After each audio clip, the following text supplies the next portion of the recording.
Hello everyone, my name is Vera and I welcome you on Warm Calorie podcast.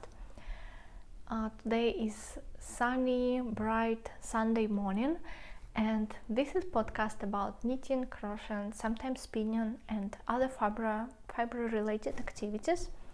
And today I will talk about my finished garments in March, but because I noticed I have pretty a lot of them, I decided to split this podcast on like 2 videos to not make it too long.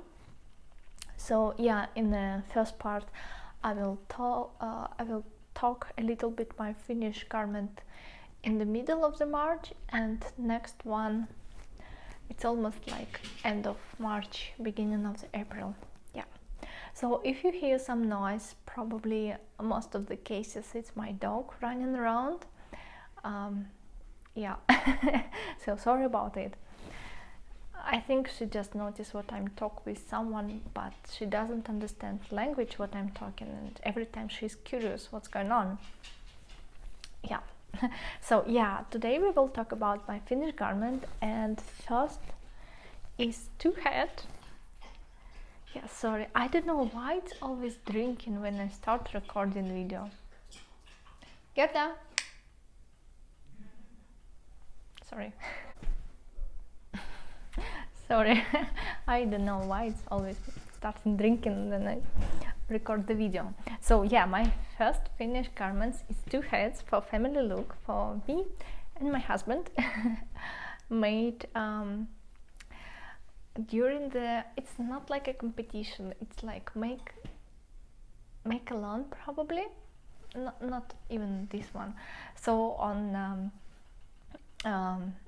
let's say Russian speaking group, we decided to make a project, everyone do absolutely different project related to the like spring, maybe something bright, maybe something let's say new technique or unusual garment or something something what we usually do not do, or so something like this, something like new during the spring season.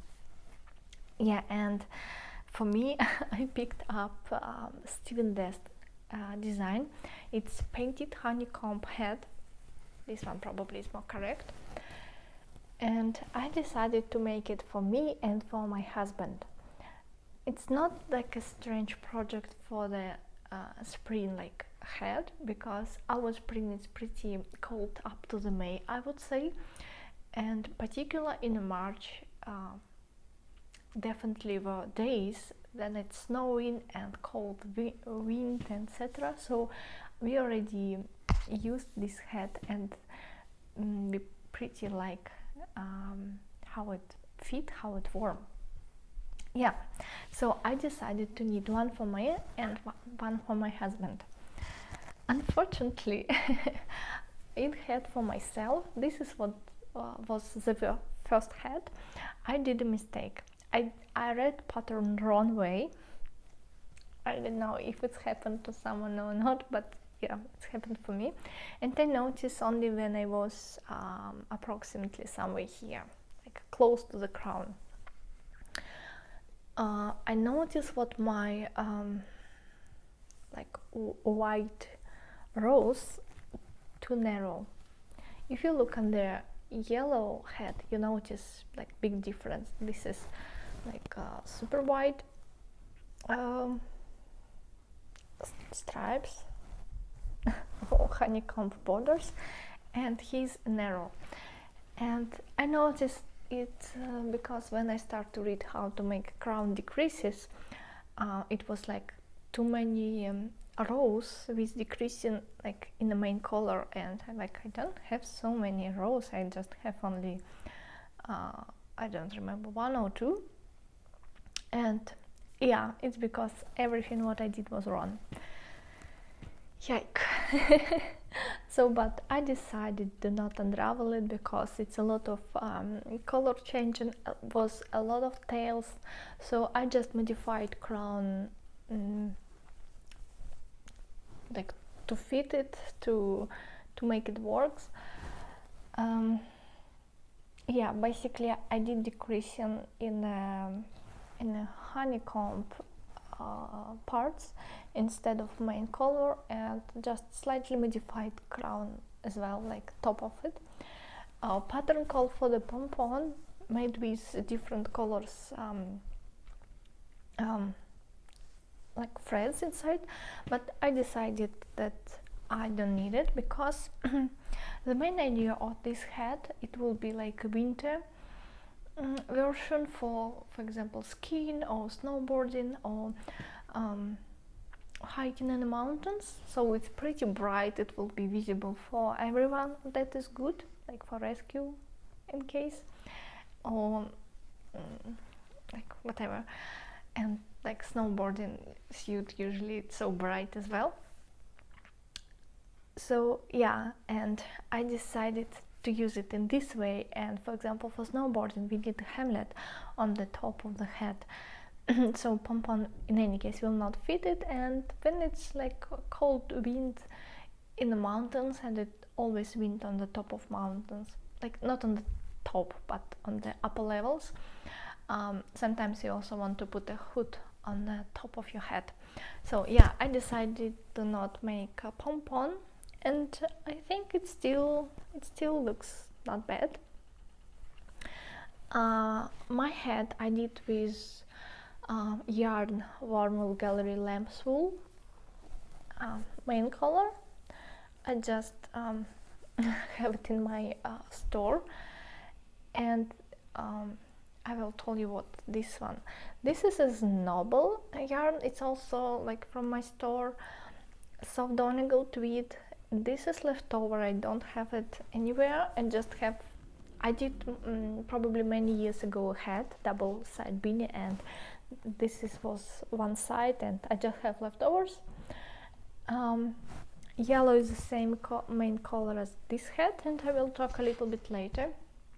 And green one, I recently purchased this yarn, and I think I showed you, and I thought to make how it's called, thermo suit for my husband with it. It's 100 merino wool, yeah, so it looks not bad, and it's really warm and it's not itchy. Yeah, I will try it on, but you will see photos on the site as well. So you can have it like a slouchy head. I think it's the same as Steven had in his like presentation of the head. And it's also possible to bend it a little bit on the bottom and make it more fit on your head. Yeah.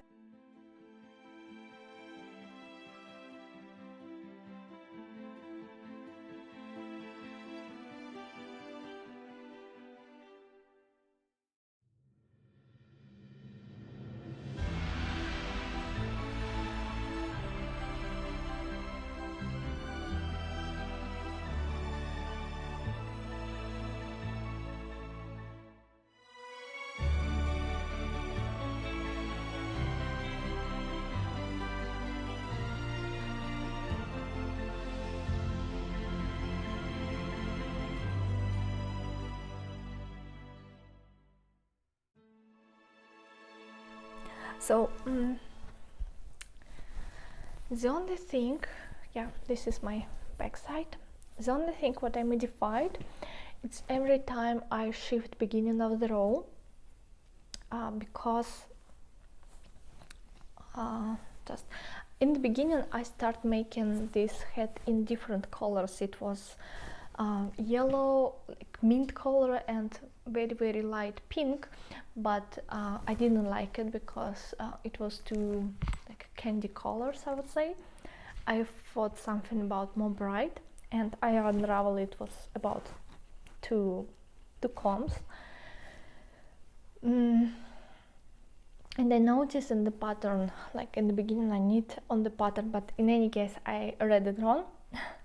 So but shifting on the color sometimes in the middle of the honeycomb, and I just had like a step and I didn't like it.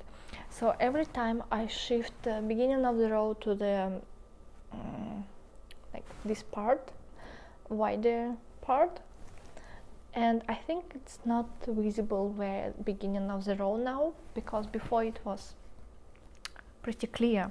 And I show you on this head because when I realized what I read the pattern wrong, I thought maybe because of it I had a step in the beginning of the row, and I decided to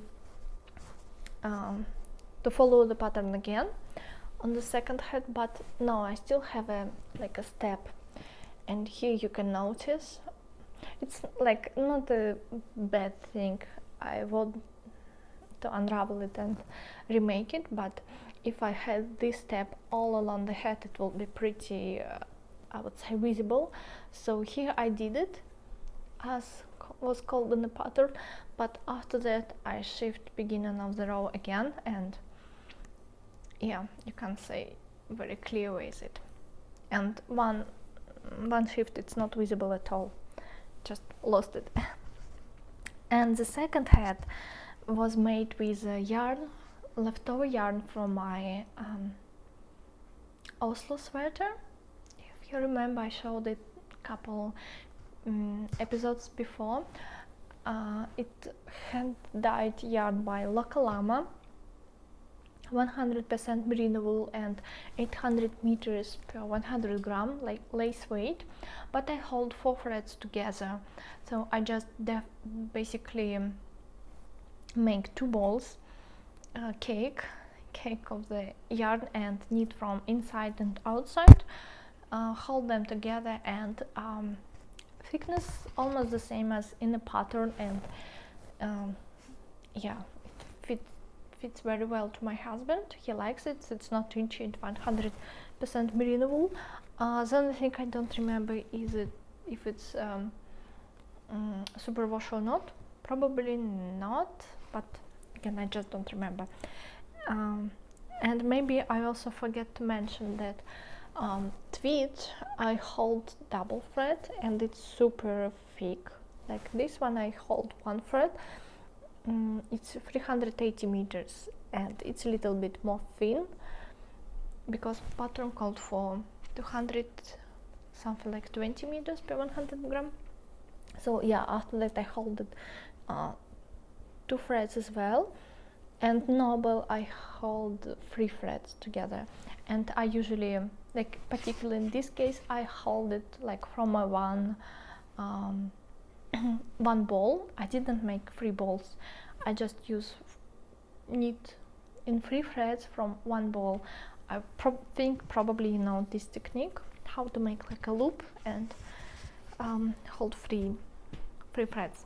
Yeah, I'm so excited about these heads. We already use it, but finally spring is, I think, here. And we almost every day have plus temperature, and snow is gone, so I think we will not use it anymore in this season, but I'm absolutely happy about them. Yeah, so pattern I definitely recommend if you would like something bright and unusual. But I also saw another how to say it, another garment like in the Ravelry page. A lady just used, I believe, red honeycombs and full black hat, and it also look amazing. Yeah, it's not supposed to be always like super bright. Yeah, and another garment what I did in this let's say spring challenge, it was socks made with Intarsia technique. Yeah.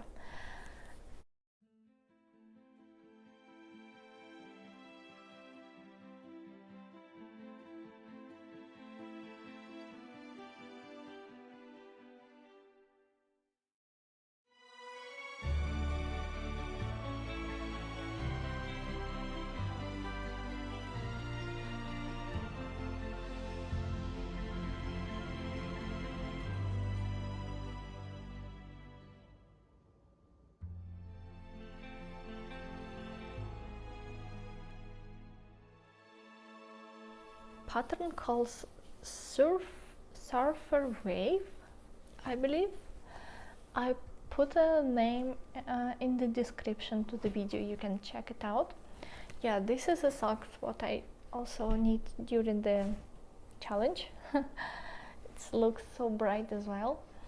And I never tried Intarsia before. It was my first time when I actually learned how to knit Intarsia. And truly to say, I thought it's much more difficult than it is. It's easy to do. The only thing it's magic loop. I'm not super big fan of magic loop, but I still can do it if I need. And this is how socks looks inside. So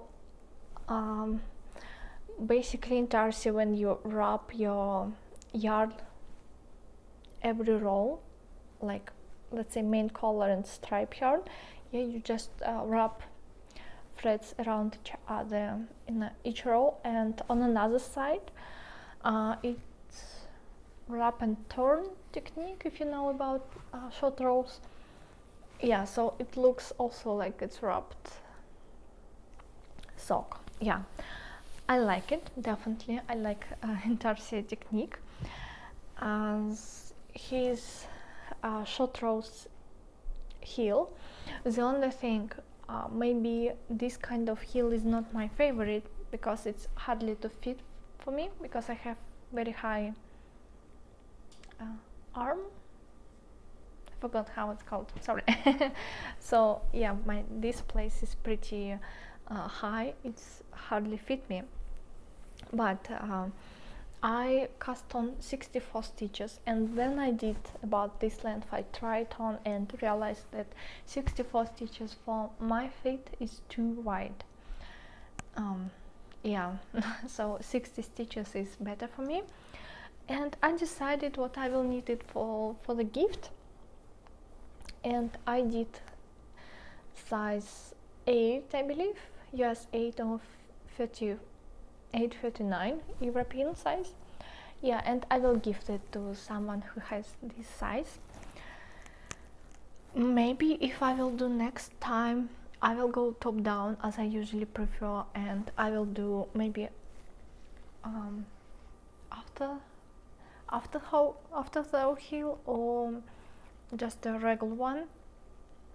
And for this sock, I thought that it's super difficult to make a gusset, because stripes everywhere is the same width, and if I will do gussets, it will be, some stripes will be narrower than others.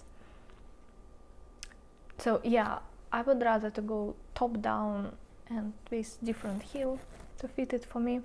Yeah, maybe I will need something not the same but something similar later. And I had like 100 ball and 100 ball of this yarn, and I have definitely left over for another pair of socks. For this yarn, it was actually 2 balls in a set, like 2 absolutely the same balls of the yarn, and I spent only 15 grams from each ball, so 30 grams overall for size 38, and I think it's amazing. So I have 70 grams left, and yeah, I can do it. Another pair of socks, absolutely like it. So if you want to challenge yourself and try something new, definitely check out this pattern.